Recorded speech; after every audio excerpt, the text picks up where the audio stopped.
Lagi. Bismillahirrahmanirrahim. Assalamualaikum warahmatullahi wabarakatuh. Waalaikumsalam.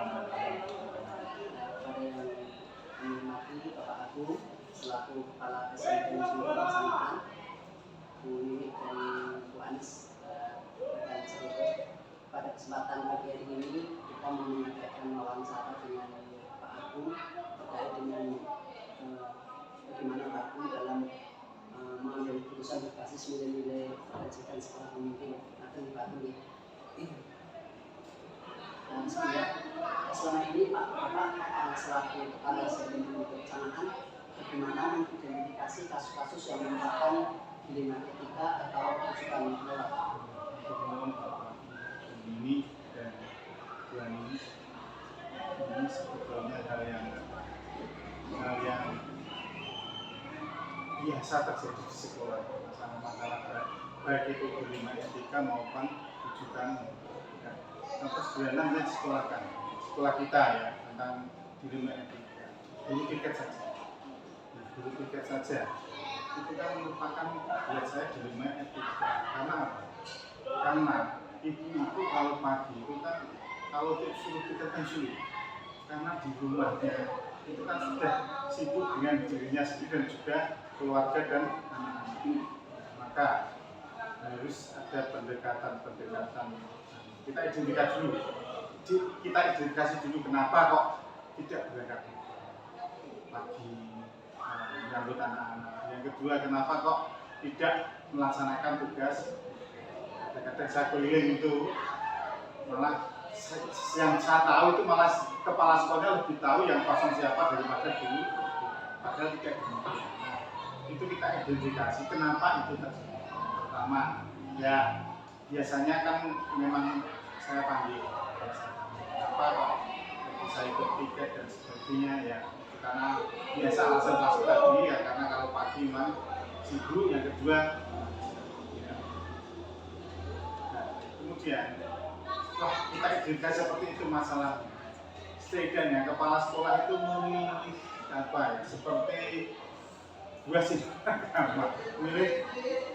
memilih apa ya semuanya bisa berjalan dengan baik.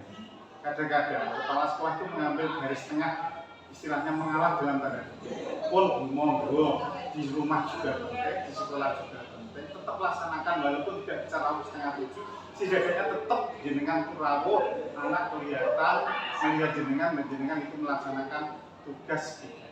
Ya. Kemudian untuk rujukan moral, ini juga ada kasus mungkin beberapa guru atau seorang guru yang melakukan kekerasan baik verbal maupun fisik. Itu kan tidak diperbolehkan di dunia pendidikan. Itu bisa menjadi traumatik yang panjang untuk anak-anak. Ya kita identifikasi masalah.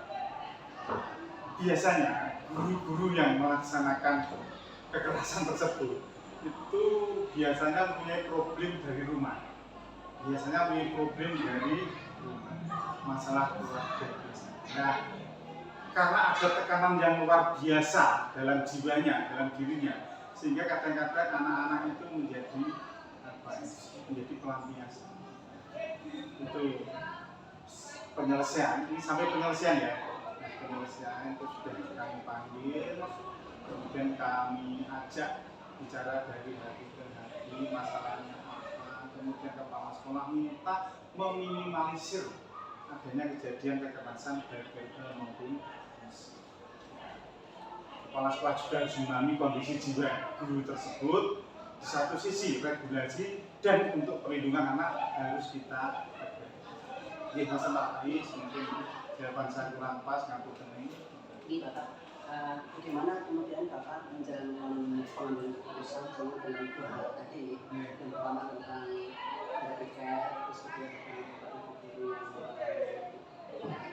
tentang guru yang setelah saya identifikasi itu biasanya saya itu rembukan kali beberapa guru senior, biasanya Bu Nini, Bu Putih, apa uang itu enaknya berikut, enaknya berikut.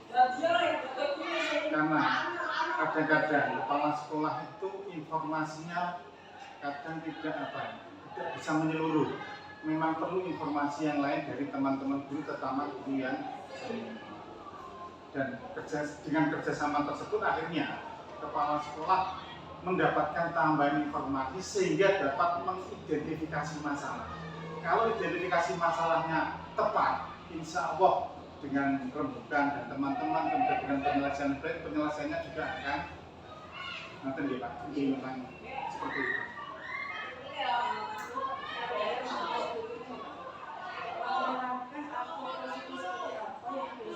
Ya, sebetulnya sudah disampaikan di depan tadi. Yang pertama, memang kita identifikasi masalah ini. Kenapa hal itu terjadi? Apa penyebabnya? Karena sih. Kemudian yang kedua, biasanya sebelum menyelesaikan masalah itu rembukan atau koordinasi dulu dengan teman-teman guru senior. Kemudian setelah itu baru tahap penyelesaian masalah dengan memanggil guru tersebut. Hal apa saja yang selama ini Bapak anggap efektif dalam pengambilan keputusan pada kasus di ternyata ya yang istilahnya efektif buat saya. Yang pertama harus ada identifikasi masalah dulu. Yang kedua yang luar biasa buat saya selama ini saya di sini bisa merasakan bahwa adalah rembukan dengan teman-teman masukan dari komunitas. Jadi tidak hanya masukan secara formal pun juga saya minta, istilahnya saya itu punya intel dalam tanda khusus, kata-kata itu yang saya tanya. Walaupun tidak semua informasi harus saya terima, tetapi sebenarnya itu merupakan merupakan literasi saya untuk memutuskan. Hal apa saja yang selama ini merupakan tantangan dalam pengambilan keputusan pada kasus luar biasa kali ini. Yang berhubungan dengan manusia itu pasti sesuatu yang sulit, karena saya selalu mengedepankan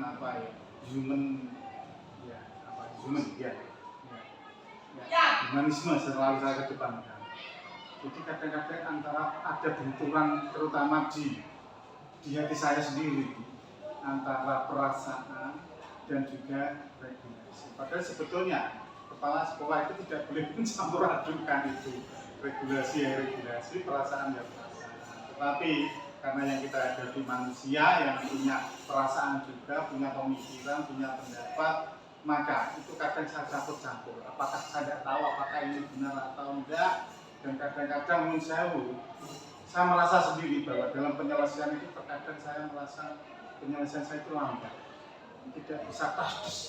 Kalau yang menyangkut human, saya merasa sendiri. Ya.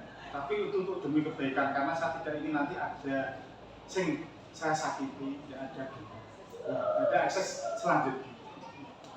Terima kasih, Bapak izin melanjutkan. Berikutnya, apakah Bapak memiliki sebuah tata cara atau jadwal tertentu dalam sebuah penyelesaian kasus di rumah etika? Apakah Bapak langsung menyelesaikan di tempat atau memiliki sebuah jadwal menyelesaikannya? Bentuk atau prosedur seperti apa yang selama ini dijalankan Bapak? Namanya kasus itu kan terjadinya kapan saja, bisa di mana saja, jadi tidak mungkin terjadi. Tetapi setidaknya memang ini ada tata cara dan memang jadwal ketika kasus itu sudah terjadi. Memang harus disusun. Tidak bisa serta-merta langsung kita selesaikan di tempat itu langsung. Tidak mungkin. Karena apa? Kalau kita selesaikan langsung, emosional itu masih saya khawatir malah terjadi ekses yang lebih besar. Artinya tetap ada jadwal, tapi jadwal itu istilahnya tidak tertulis. Artinya begini loh, ketika ada kasus, saya rembukan dulu dengan teman-teman. Nanti berapa hari kemudian baru saya Berikutnya, adakah seseorang atau faktor-faktor apa yang selama ini mempermudah atau membantu Bapak dalam pengambilan keputusan dalam kasus-kasus DNA itu? Iya, terima kasih. Kalau seseorang, jangan seseorang ya, istilahnya memang tim. Selama ini saya, Bu Mini, Pak Astari, Budi, ketika ada masalah selalu berlembut untuk bisa masalah apa saja, betul. Tidak hanya masalah tentang pembelajaran saja, masalah sekolah itu kan rumit mulai A sampai Z. Kemudian faktor-faktor apa saja yang memudahkan? Ternyata selama ini saya di sini, teman-teman itu kan termasuk mempunyai niat yang baik ketika ada masalah. Saya sebetulnya punya 2 masalah yang besar di sekolah ini, itu akhirnya bisa saya selesaikan. Padahal tidak pernah saya bayangkan itu bisa saya selesaikan. Alhamdulillah bisa saya selesaikan. Saya tidak bisa menyebut kasusnya apa. Itu kasus yang tidak mungkin saya bisa selesaikan. Karena terkait human tadi, terkait dengan kehormatan guru. Nonton gitu. Yang berikutnya Bapak, dari semua hal yang telah disampaikan tadi, pembelajaran apa yang dapat Bapak petik dari pengalaman Bapak mengambil keputusan ini? Yang pertama, yang jelas bahwa pembelajarannya, saya itu masih butuh orang lain untuk mengambil keputusan. Itu yang pertama. Yang kedua, ya, kadang-kadang masalah tadi, masalah apa? Dilema etika itu kan mempunyai 2 sisi pandangan yang berbeda. Tidak bisa dikatakan sisi ini mengatakan salah, sisi ini mengatakan itu kan sebetulnya tidak ada yang salah. Nah, maka pengalaman saya menyelesaikan itu bahwa apa ya, perlu kehati-hatian dalam menyelesaikan masalah dilema etika. Yang ketiga, ini secara tidak langsung memberi pembelajaran kepada saya bahwa saya harus semakin arif dan bijaksana. Saya kira luar biasa yang disampaikan oleh Pak Adi terkait dengan pengambil keputusan yang selama ini terutama dalam hal yang terkait dengan dilema etika. Ini merupakan tanggung jawab bagi kami kita untuk belajar lebih banyak soal pengambil keputusan. Terima kasih Bapak atas waktunya, mudah-mudahan memberikan kepada kami. Assalamualaikum warahmatullahi wabarakatuh. Karena saya Sudah. Bismillahirrahmanirrahim. Assalamualaikum warahmatullahi wabarakatuh. Kepada yang saya hormati Bapak Mufid selaku Kepala SMP Negeri 1 Pesangan, teman-teman CDP dari Kabupaten Jepara Angkatan 5 yang saya hormati juga. Kita bersyukur pada Allah pada pagi hari ini bisa bersilaturahmi di SMP 1 Pesangan dalam rangka untuk wawancara terkait dengan pengambilan keputusan berbasis nilai fisika seorang pemimpin. Sebelumnya saya perkenalkan dulu, saya dari CGP Angkatan 5 Kabupaten Jepara, Pak Faizan dari SMP 2 Pesangan. Kemudian teman saya yang kedua, Saya Anis Ramawati, CGP Angkatan 5 Kabupaten Jepara dari SMP Negeri 2 Pesangan. Saya Ibu Nini Isyaratuddin, CGP Angkatan 5 dari Kabupaten Jepara, yaitu dari SMP Negeri 2 Pesangan. Saya Laini Ahmad, CGP Angkatan 5 dari SMP Negeri 1 Pesangan. Dan saya Ellen Fikriana, CGP Angkatan 5 dari SMP Islam Pesangan.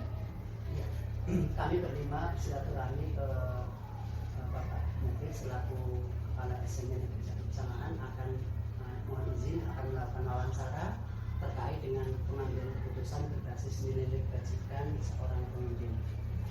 Materi Pak Mufid. Ya. Selama ini bagaimana Bapak selaku pimpinan di SMP Negeri 1 Pesangan mengidentifikasi kasus-kasus yang merupakan dilema etika atau kesulitan moral Bapak? Terima kasih atas pertanyaannya, pertanyaan yang luar biasa. Selama saya di SMP 1 Pesangan ini, bila menemui kasus-kasus dilema etika, saya identifikasi bersama dengan beberapa wakil saya mencari referensi yang ada hubungannya dengan kasus-kasus tersebut. Apabila dari referensi itu ditemukan beberapa hal yang ada hubungannya dengan norma, dengan aturan, dengan hal-hal yang terkait dengan itu, maka yang kami ambil untuk melangkah berikutnya adalah urutan-urutan referensi itu yang berhubungan dengan aturan-aturan yang mengikat pada kami, sehingga nanti bisa kami pecahkan hal-hal itu dengan mencari solusi yang terbaik, yang akibatnya dari dua pilihan yang sama-sama benar atau sama-sama salah, atau antara hal yang pasti dengan hal yang kasihan, maka nanti bisa kami putuskan yang terbaik bagaimana. Demikian jawaban dari saya, Pak. Terima kasih. Mohon izin untuk pertanyaan berikutnya, Bapak. Selama ini bagaimana Bapak menjalankan pengambilan keputusan di sekolah Bapak di SMP Negeri 1 Kecamatan ini, terutama untuk kasus-kasus di mana ada dua kepentingan yang sama-sama benar atau sama-sama mengandung nilai kebajikan? Terima kasih. Saya mengembangkan kepemimpinan secara transformatif, artinya tidak melulu dari saya pribadi, tapi apapun jika ada hal-hal yang menjadikan saya dilema, tetap saya mencari informasi dari rekan wakil dalam hal ini, kemudian dari referensi buku yang nanti akhirnya kami ambil skala prioritas. Kalau sama-sama baik, tentunya dari dua hal itu ada yang berakibat tidak baik, sehingga saya akan mengambil yang akibat tidak baiknya lebih sedikit.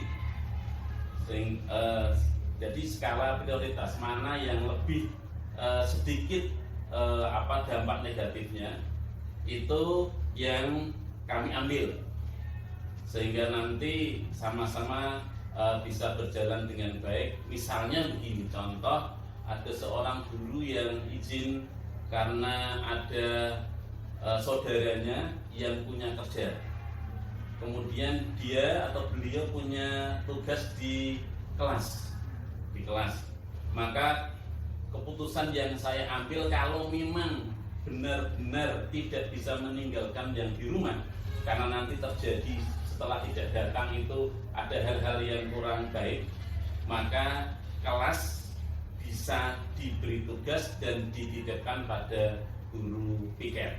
Nah, sehingga anak-anak tidak terlantar karena ada yang menunggu. Itu ya salah satu cara menurut saya yang terbaik, karena anak-anak tidak terabaikan, kecuali kalau memang tidak ada yang piket, maka apapun dinas harus didahulukan daripada sosial.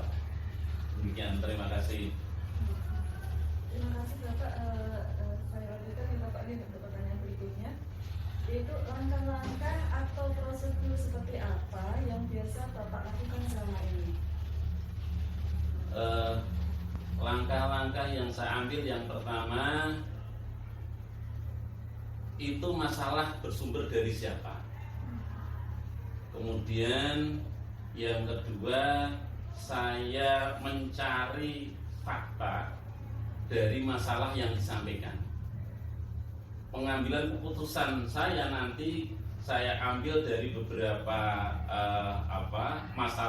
sumber tadi, dari siapa orangnya, kemudian dari fakta-fakta yang ada.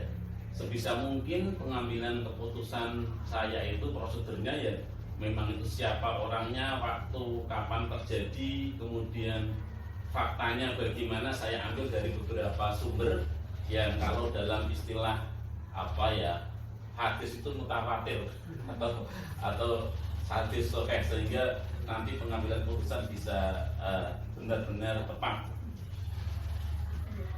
Lanjut pertanyaan berikutnya ya Bapak. Yeah. Hal-hal apa saja yang selama ini Bapak anggap efektif dalam pengambilan keputusan pada kasus-kasus dilema etika? Wah, ini jawabnya agak kesulitan. Yang pertama, menggunakan intuisi. Jadi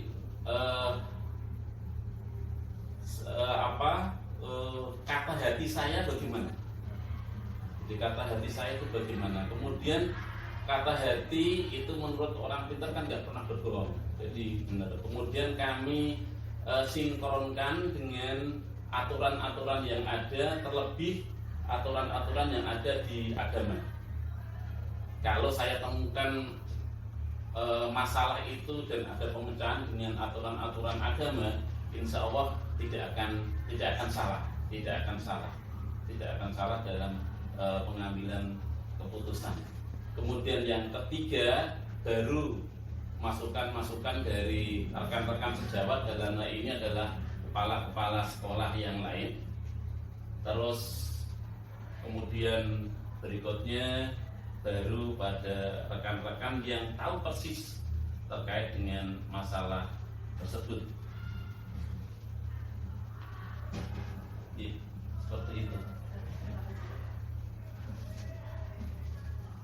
Ya, selanjutnya ini mengenai tantangan nih, Pak. Hal-hal apa saja yang selama ini merupakan tantangan dalam pengambilan keputusan pada kasus-kasus di etika?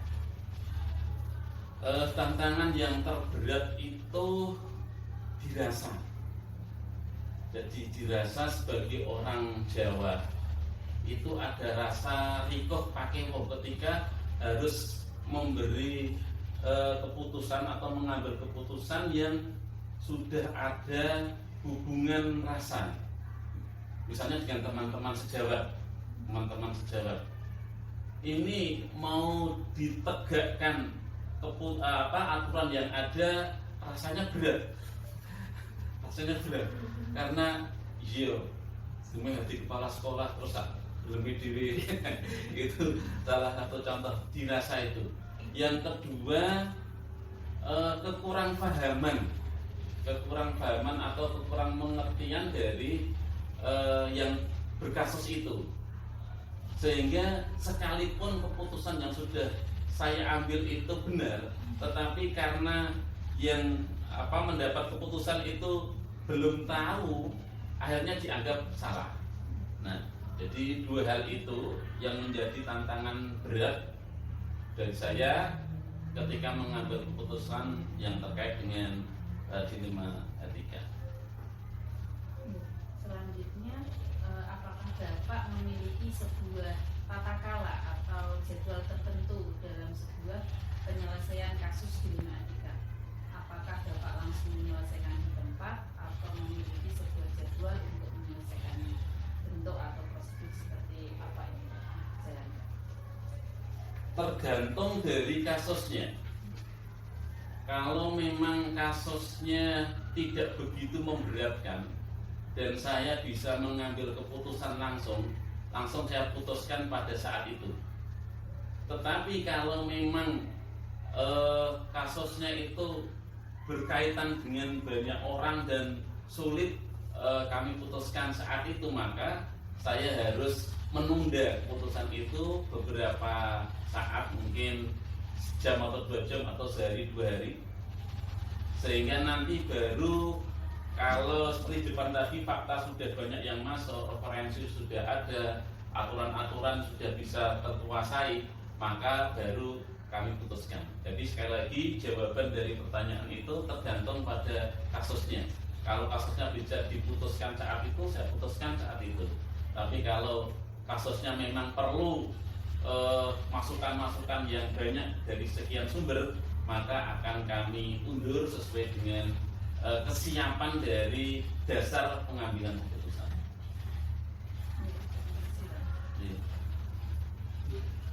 Saya lanjutkan ya Pak.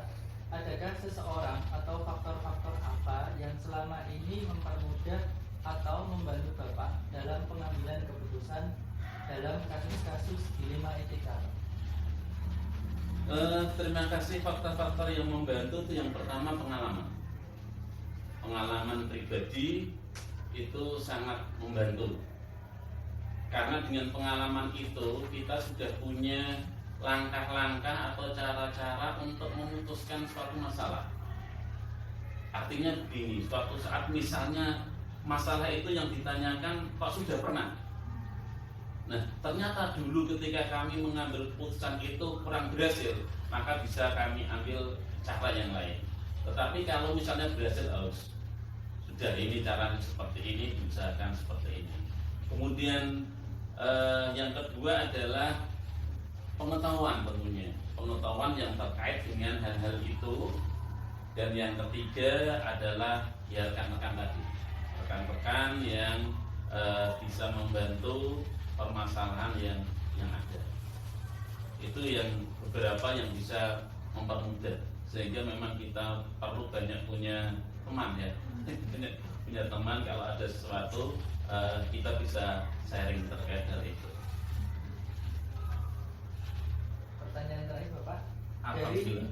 semua yang telah disampaikan, pembelajaran apa yang dapat Bapak petik dari pengalaman Bapak mengambil keputusan dilema? Terima kasih. Ini kalau nanti kalau menurut Gus Kausar saya belum tersiksa hari ini.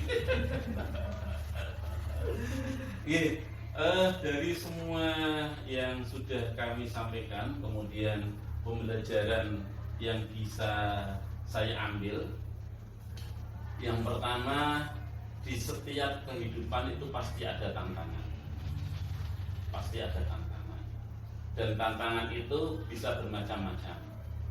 Salah satunya yang pelik memang ini dilema etika. Itu memang pelik karena pertimbangannya banyak. Pertimbangan tidak hanya pakai aturan saja, tapi pakai perasaan, pakai nanti setelah keputusan diambil apakah kita masih tetap harmonis dan seterusnya.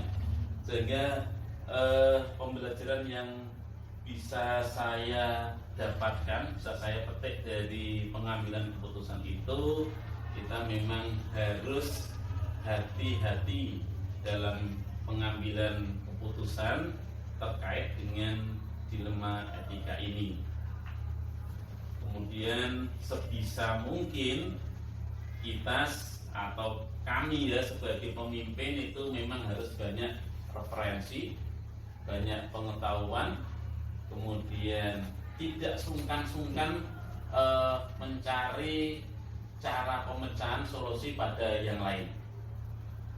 Itu beberapa hal yang bisa saya dapatkan. Tapi yang paling utama itu adalah kesungguhan kita sebenarnya. Apapun masalah itu tetap bisa dipecahkan.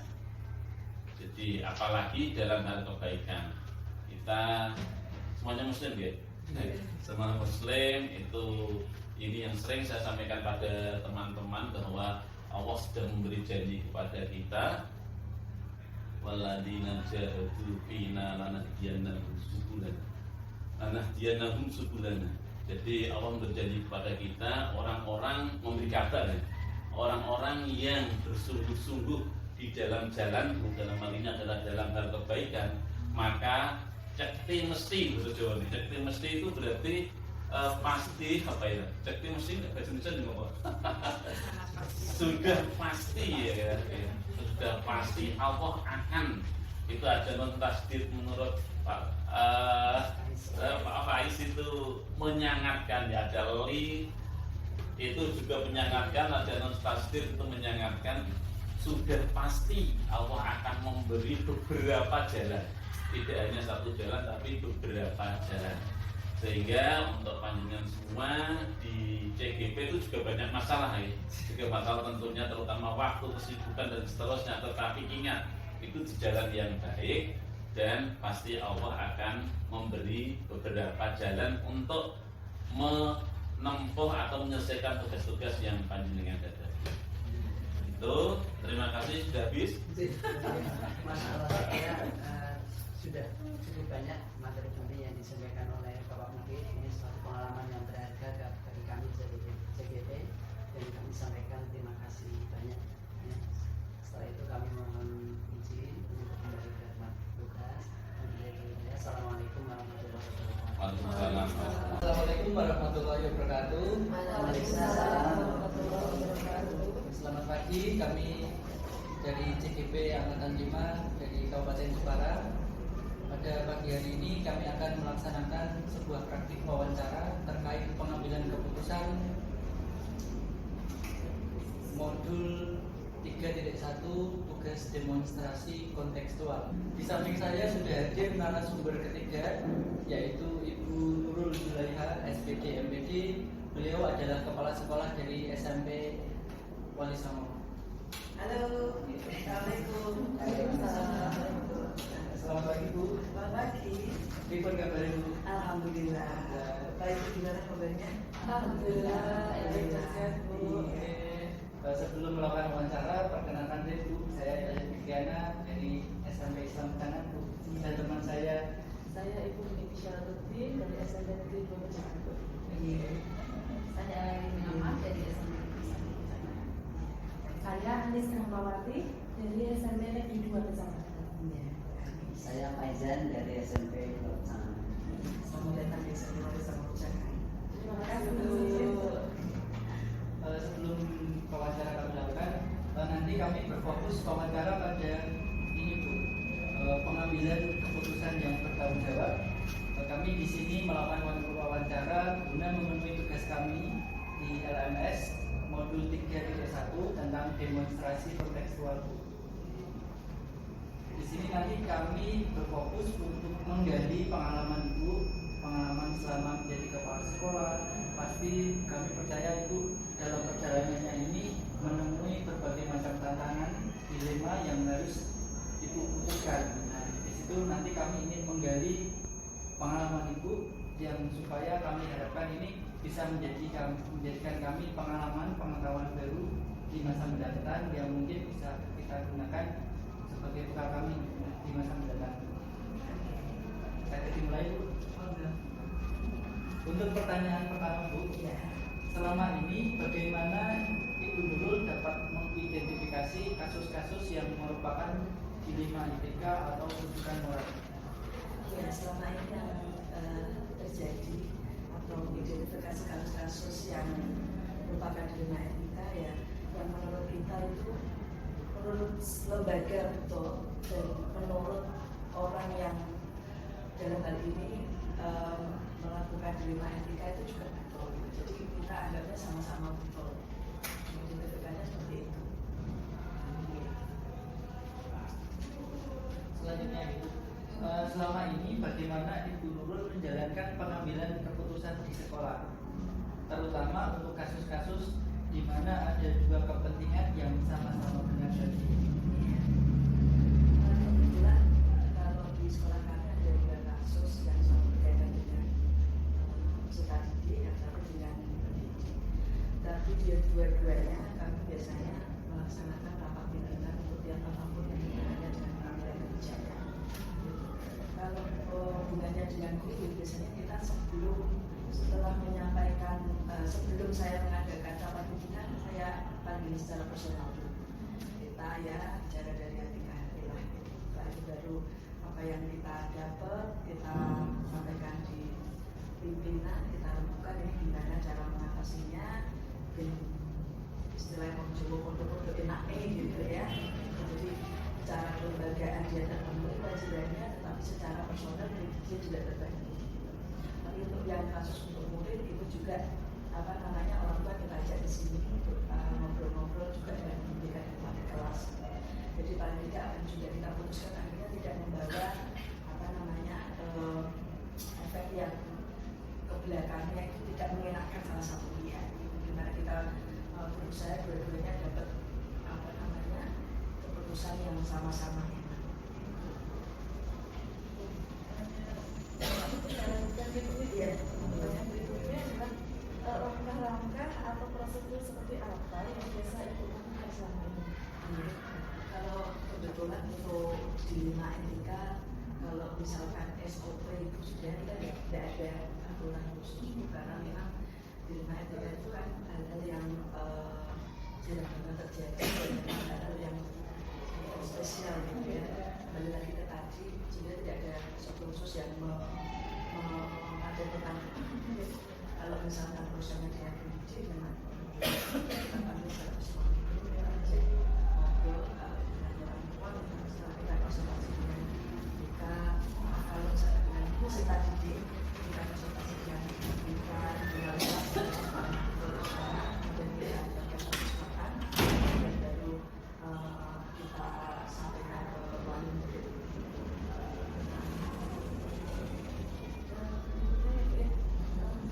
Hal apa saja yang selama ini Ibu anggap efektif dalam mengambil keputusan didasarkan pada kasus-kasus pribadi yang tadi sudah disebutkan. Kalau saya memang komunikasi intens atau apa ya, ngobrol itu paling efektif karena akhirnya kita tahu apa yang kemudian dirasakan orang tersebut, apa yang sebenarnya terjadi. Saya kira memang komunikasi yang bagus itu buat saya dan efektif.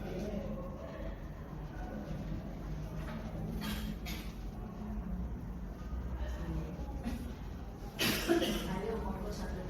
Oh, diminumnya tak ada ya. Monggo loh, iya.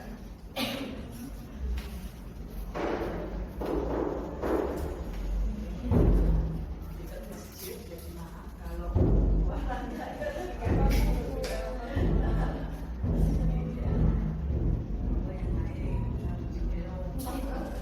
Ini lanjut ke pertanyaan selanjutnya. ya. Untuk hal-hal apa saja yang selama ini merupakan tantangan dalam pengambilan keputusan pada kasus-kasus ini? Saya juga asas keadilan ya. Ketika misalkan kita pengennya ketika kita kenal si A, kita memberikan contoh begini, saya memberikan kasus saja. Ada guru yang kemudian sertifikasi pada secara aturan harus menjadi tapi karena orang usianya beliau yang itu sudah sepuh gitu, maka beliau meminta izin untuk menjadi pengamen. Kalau bicara tentang keadilan, sertifikasi maaf tidak terima. Kita nggak mau kalau beliau memang sertifikasi memang sama-sama lalu kemudian akhirnya kita sampaikan bahwa kalau kami ke beliau itu kemudian ternyata tidak hanya ngaji di sini, beliau juga di kalau sekolah sore kita punya ngaji kebetulan dan beliau ikut ngaji, kemudian kita punya KTIH, beliau juga di situ. Nah kalau dia saya, beliau aktif di dua kegiatan selain di SMP juga sudah membackup, artinya mengganti dan beliau untuk tidak ada di sini. Selain itu kalau kami mungkin kita bisa beliau yang sekarang hampir kali mungkin ke atas segala macam.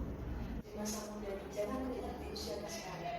Justru tidak itu dulu dia nyatu bisa lebih dari itu. Jadi artinya kita ayolah kita nggak hanya mikir apa yang dilakukan sekarang, apa yang dilakukan sekarang. Jadi itu kan kalau saya dia tujuannya lembaga, saya pengen jadi lembaga. Kita ada itu juga jadi aturan apapun harus jadi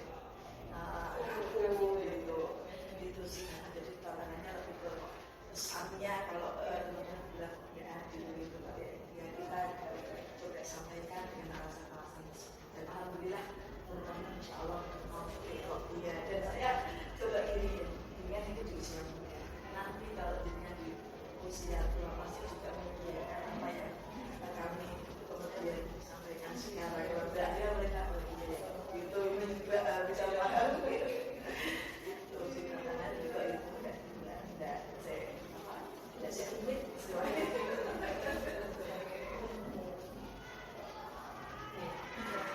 Apakah itu memiliki tata cara atau jadwal tertentu dari tujuan penyelesaian kasus ini?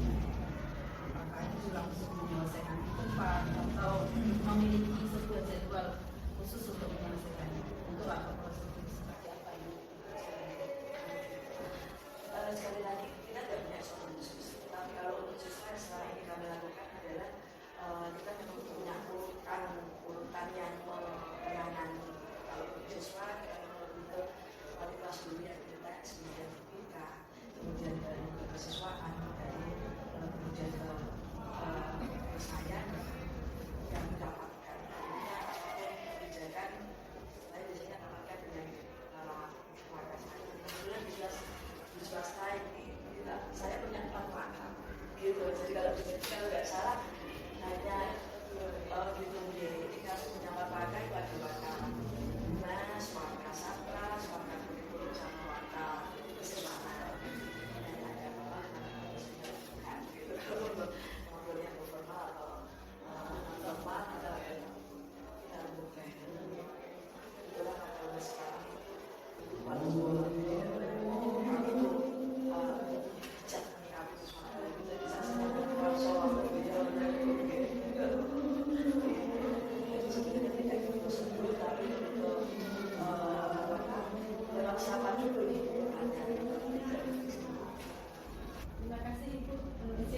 melanjutkan untuk pertanyaan berikutnya.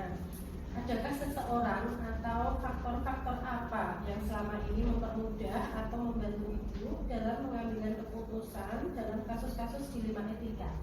Iya, kalau kita tidak menyebutnya seseorang, tetapi kita sebuah tim yang alhamdulillah diberi tim yang solid. Jadi tiap apapun kasus, termasuk kasus dilema etika ini juga saya sampaikan atau kita lakukan dengan sebuah tim.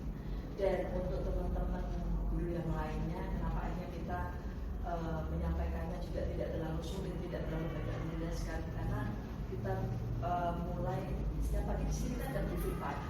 Jadi briefing itu kita memang selain menyampaikan informasi untuk hari ini, kemudian evaluasi yang kemarin, kita juga ya semacam kayak ngobrolnya ada cuk-cuk dari teman-teman gitu, supaya ketika kita masuk kelas itu kita ada feedback, kita senang. Nah, mungkin kedekatan secara langsung, kedekatan emosional kita itu yang membuatnya teman-teman bisa menerima apapun yang akhirnya kita sampaikan gitu dengan legowo juga gitu. Karena kita memang secara emosional sudah memang dibuat seperti itu biar kita melakukan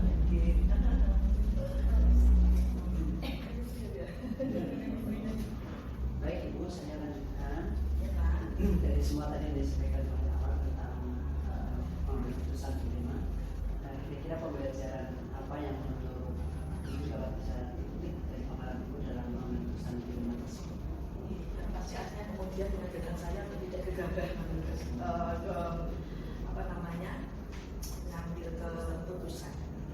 Selain itu juga kita melihatnya apapun masalahnya tidak kita pandang hanya dari satu sisi, tapi kita harus banyak sisi yang perlu kita lihat. Kita perlu juga berempati dengan orang lain sebelum akhirnya memutuskan khususnya kasus seperti dilema etika ini.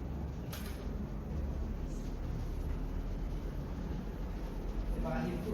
Sama. Pengalaman yang sangat luar biasa bagi kami terkait pengalaman Ibu dalam menghadapi dilema etika. Iya. Tentu pengalaman ini bisa kami jadikan pelajaran, pengetahuan baru bagi kami dan yang dapat kami gunakan di masa mendatang.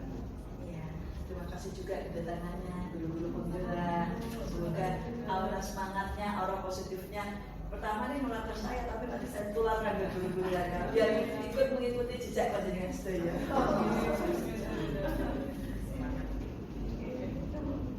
Ampun, kita pamitan dulu. Iya, terima kasih datangnya.